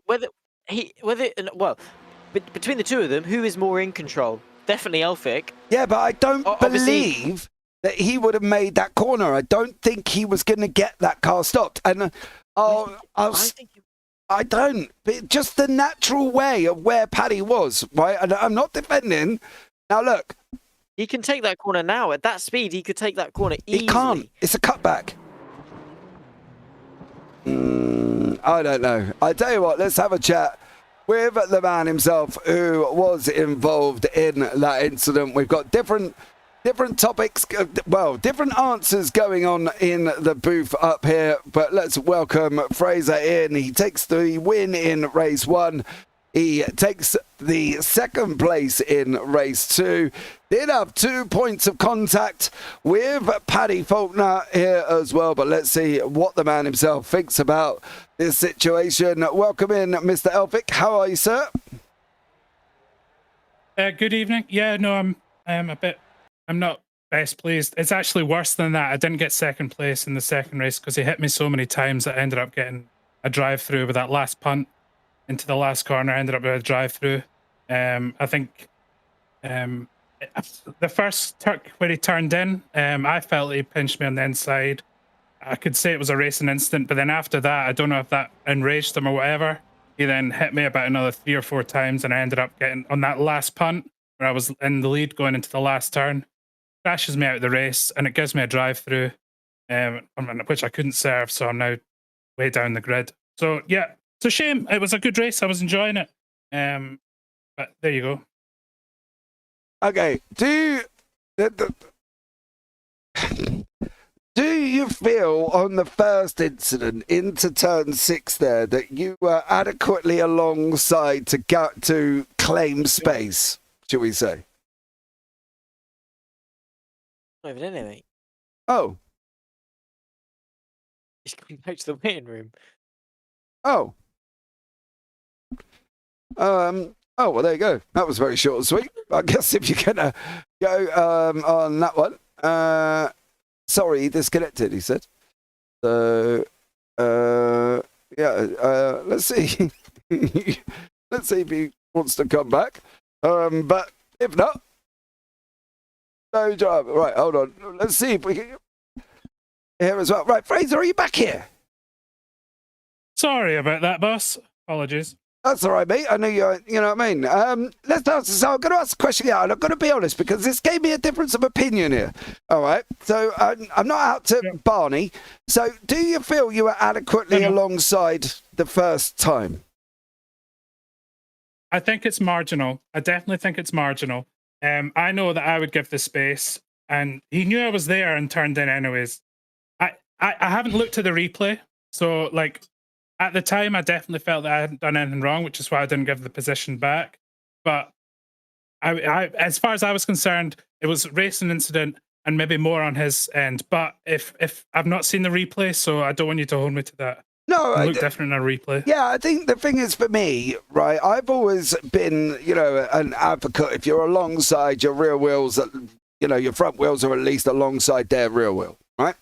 That to me classes inside. Now the problem is with that is obviously Paddy was already turning, and he wouldn't have seen you coming because you did come from quite a long way back. And as we all know with spotters, they're not exactly on the ball straight away calling a car on the inside, right? So I'm guessing from Paddy's point of view, he wasn't expecting you to be there. And I'm being honest with you, Fraser, I personally didn't think that move was on, right?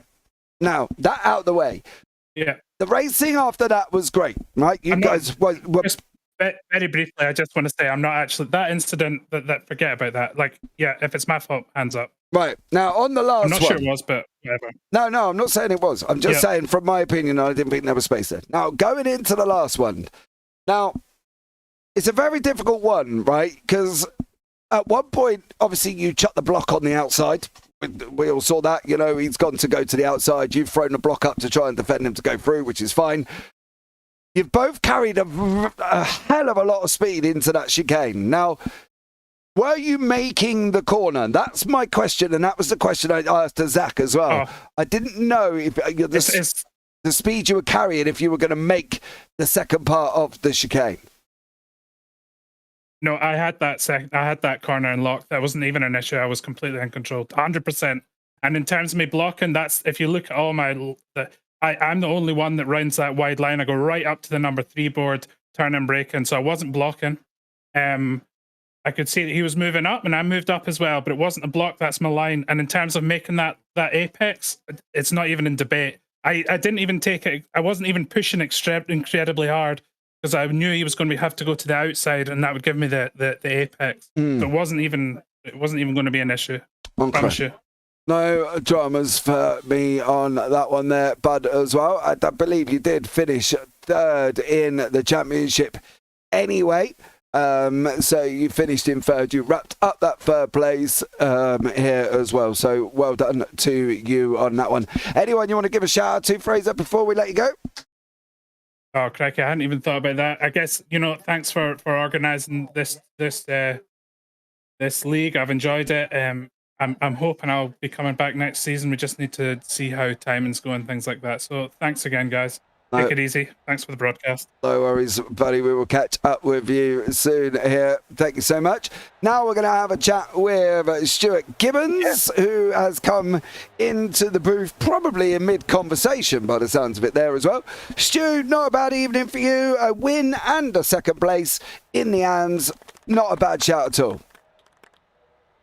I'll just listen to the applause. Oh, people are loving it. Loving it, mate. Absolutely loving the fact. Yeah.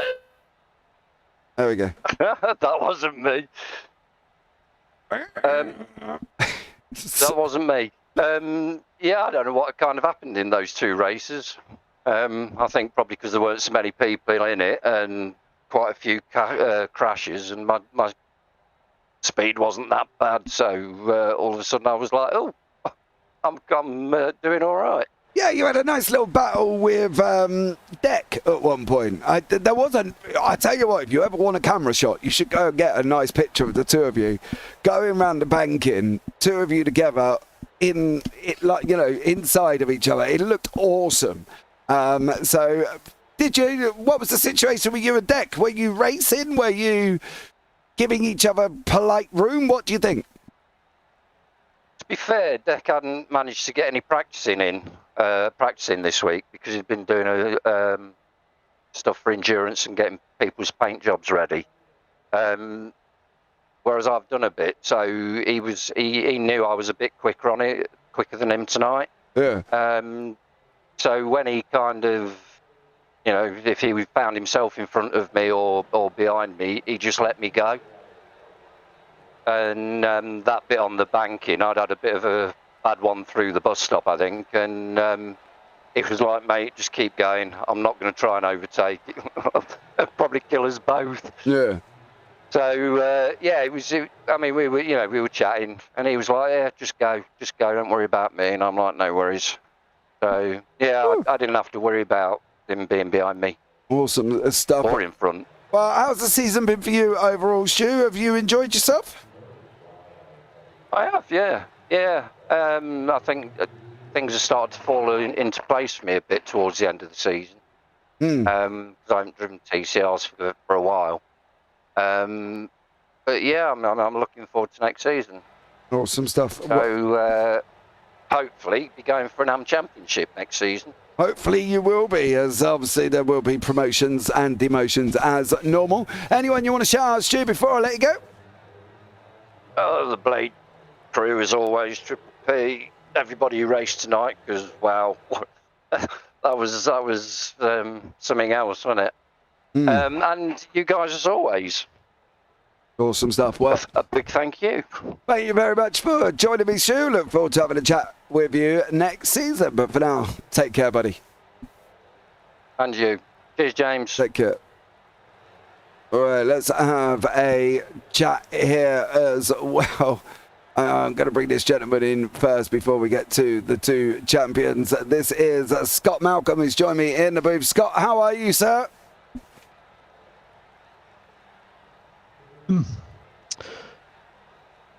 I don't know, to be honest. I really don't know. Asked me about half an hour ago, and I would be raging. You'd be what? Sorry, I didn't catch that. Raging. Oh, raging. Well, look. Okay, so let's. It's a tough one, right? Because the first incident in race one, yes, there was contact. Yes, it did look like your wheel was straight on the broadcast. Yes, the track was going to the right and you were running to the left. So look, and as far as I'm concerned, it looked like a racing incident from my point of view. Race two, that was a bit of a different story there with that incident with everybody at the chicane. Yeah, I felt like I got a tap from the back or something as I was braking. I don't know. Well, we're just looking at it now. Yeah, we're just looking at it now to see what actually went on here. I think there was an incident with Kev Aylett who hit Delmont. You tapped Barnsey. Delmont went into you, and then all of you just went off. So, right. Okay. It was a bit of 6 of one, but half a dozen of the other. So there you go. As Kev said, this is painful viewing in YouTube chat. Yes, because he knows that he was in the mix for that one. Should we say, how's your season been overall? You know, you were close to the AM Championship. You were in there. You were fighting along quite nicely. Just didn't quite make it through there at the final part of it. No, I was at Carol there. I should have been battling with him right to the end. His first half of the season was me and him. And then I don't know what's happened in the second half of the season. You know, I would say I was possibly one of the most consistent drivers out there. Maybe not the fastest, but I was probably one of the most consistent ones.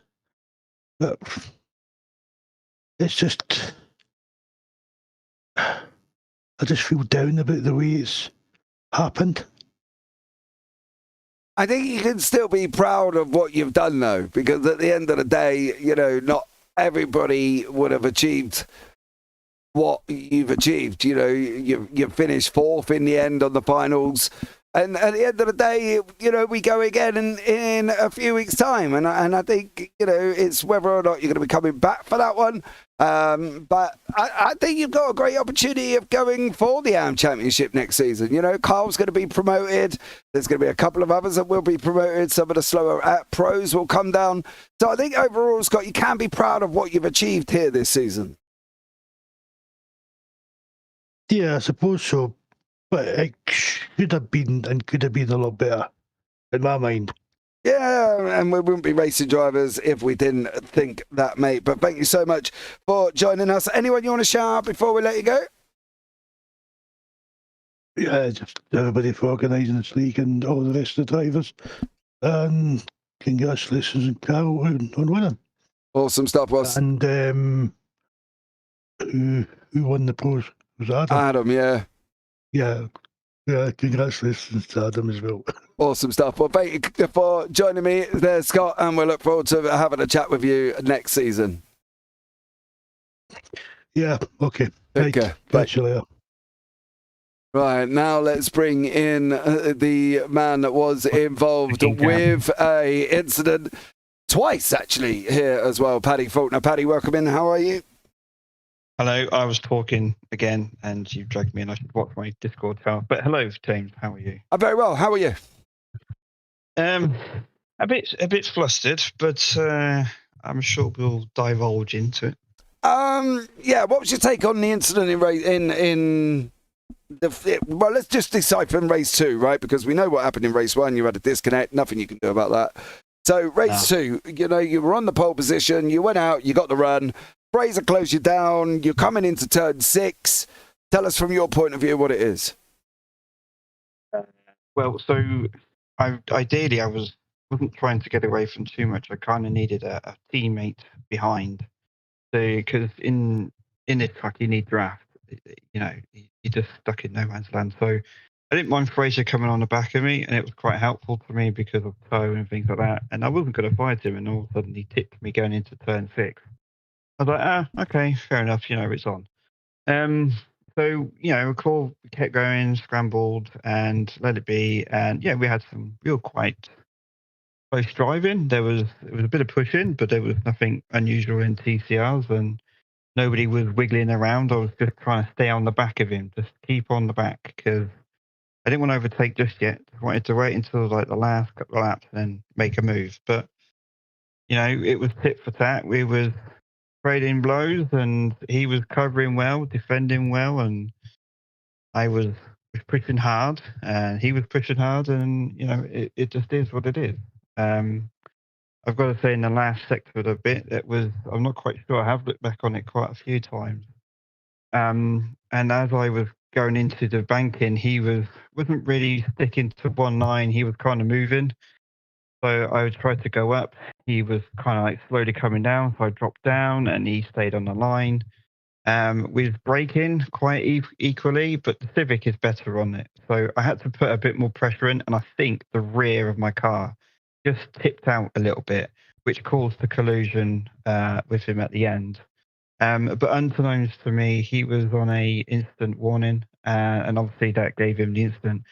I'm not sure why he was fighting so hard. If that was the case, surely maybe I don't know, be getting a bit more careful. But if you look at it, it was tit for tat. I was braking as hard as I could, and the rear stepped out, and I don't know. I may slightly touched him on the rear quarter panel, spinning him out, and that was it. Yeah. Yep. And that was it. That's all I can say on that. And no doubt I'll be in trouble. But as you can see, I was trying to brake. I lost control of the car, braking into the zone, and unfortunately Fraser was there. It's on that one. We'll see what happens there. Paddy, how was your season overall? Eventful. Really quite eventful. But I am impressed with my performance and how I've come back. I think we've had a bit of a tough start, and last few races I showed that it's not all about crashing. I can race, but no, it's been tough, and I'm looking forward to the break. If I'm honest, I need to regroup and come back next time and see what we can do then. Yeah, absolutely, I do agree. Paddy, anyone you want to shout out before we let you go? Of course, the old usual DCW guys, and a new one this week. I want a big shout out to Race Anywhere, Martin Ellington, and the Pro Sim guys. They've been helping me out with a bit of a project at home, and they've really pulled through for me. So a big shout out to Martin Ellington, and of course all the drivers on the grid. Good or bad, been a good season, and we'll come back next time. Yeah, absolutely. Well, Paddy, thank you so much for joining us there, bud, and hopefully we'll see you back on track next season. Yeah, will indeed. Take care, bud. Cheers, bye. Right, let's have a chat with your champion now as well, Carl Jacklett. We've got one more to go after that. Carl, welcome back in. Locked it up, done the job, finished first in race 2. You'll walk away the champion, promotion up to pros next season. What have you got to say about that? Well, hopefully that is what I'm going to be doing next season. I mean, that was second in race 2. 8 places gained on lap 1. Kept out of trouble again. I had a bit of a battle with Alan. It was a great defence into the last chicane on the last lap of 1. That was nice and clean and that, but we had a little touch on the way in on the second go. I think he was trying a bit harder than the previous lap, but I managed to gather it up and not cut the corners and get the place. So, yeah, bring it on. Well, that's hopefully what you're going to see. Well, hopefully we will see that from you there, sir, as well, because you have done an absolutely smashing job. You've been consistent all season. It's been absolutely amazing on having you on board, and look forward to seeing what you can do next season. Your season overall, I think as a whole, you've locked down your consistency. Your traffic management has been amazing. Surely you've just got to come and refine, get a little bit more speed, and you'll be up there, won't you? Yeah. Sometimes the speed is lacking, and sometimes it's there. It's very track dependent. I seem to do better on the faster tracks. The very tight technical ones, I tend to struggle a little bit. So I need to work on that. It would help if I got a bit of guidance from someone. A bit of tuition, I think I could really get it. Well, there's enough people in here, Carl, to help you out, mate. You've just got to pick one to message. Yeah. This is it. But the whole season has been consistent. I've taken a completely different approach this season, and it's paid dividends. Hopefully I'll be... It's all down to picking your battles. Yeah. We've been talking about this in the cool down room. It's all about picking your battles, not fighting with people that there's no point in fighting because all you're going to do is end up in the wall or in trouble. It's pick your battles and win the battles that you pick. Yeah, I believe so as well. But is there anyone you want to shout out, Carl, for the final time this season before we let you go? I'm going to shout out to everybody who's been involved in the league, especially the guys who saw the league right through to the finish, and especially you guys for putting it all together and doing the superb, the streaming. Absolutely brilliant. Thoroughly enjoy it. Enjoy watching it back. It's just been an absolute blast. Awesome stuff. Well, Carl, thank you so much for joining us there, bud, and we look forward to seeing you on track next season. Yeah, I'll be there. I'll be there. Already signed up. Awesome stuff, mate. Cheers. Cheers. Cheers. Bye. Now for the final interview of the evening, your pro champion here as well. He couldn't do it in the Clios, but he's managed to do it in the TCRs. Welcome in, Adam Delmont. How are you, sir? Good evening, you two. I'm good, mate. I'm good. Sorry, mate. I didn't know. I had to get it in there, bud. I had to get it in. Look, well done, mate. You did what you needed to do here tonight, and I think that was the important thing for you. Just keeping it on track, and that's what you managed in the end. Yeah, I mean, obviously, I was gutted to see Paddy disconnected race one. Obviously, I wanted to finish it on track in both races, ideally. But once I saw that he had disconnected and he had gone, there was no point, you know what I mean, I just cruised, went for a couple of nibbles at Fraser to see, you know. But then, ultimately, it was like, no, just follow him in. An SRL 1-2. I don't massively need the points, but I know Fraser's obviously in a fight as well to try his best to get up to second, because an SRL 1-2 would be nice. Yep. So I thought, you know, let him go for it. And then obviously race 2, I had a mega start. I mean, I think I got to like 5th in a lap. Yeah, you did. You did a straight. I probably should have thought about the fact that we were going to be starting on the bank in there, Adam, because it did look like Bambi and Ice and everybody getting off the line. So that was all on me. So I will apologise to everybody because I really probably should have started you on a rolling start on that one. Yeah, do you know what? That in race 1, that proper. I thought the way it acted, I thought my wheel was fully locked over. Yeah. I tried to like completely rotate it back the other way, and then I were completely crossed up and locked up, and it was just squirreling and not going anywhere. Yeah. I'm like, what's going on? What's going on? Yeah, that was that's a front wheel drive car starting on a banking. Unfortunately, mate, do you know the worst thing is? I said to Zach in the booth, I said, I've seen radicals here, Zach, and they literally slid down to the bottom before they've even gone anywhere. I said, I'm sure these guys won't do that. Boom, the lights dropped, everybody went to the left. I was like, oh no. Yeah, but it was spiced up the start, mate. I'm like, I would check it, see if my handbrake were on, and what's going on.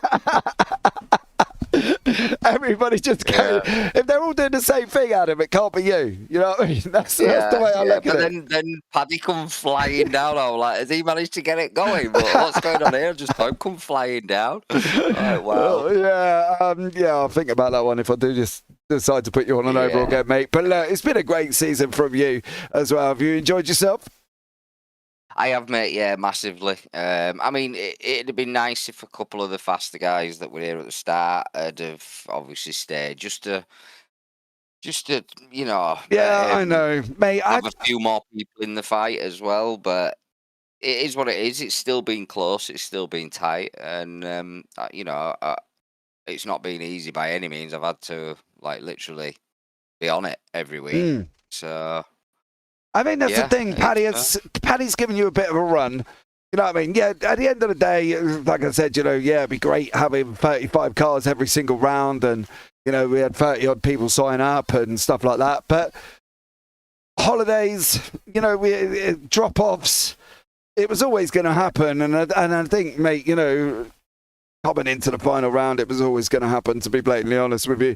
But look, maybe we'll get them back next season. We'll just have to see who decides to sign up there, bud. But, you know, at the end of the day, you can go away as the pro champion. Well done to you. Congratulations. Yeah, no, I've got an extra trophy now. Yeah. I'll have to send a picture to Craig so he can sit and see what it's like to have. Oh.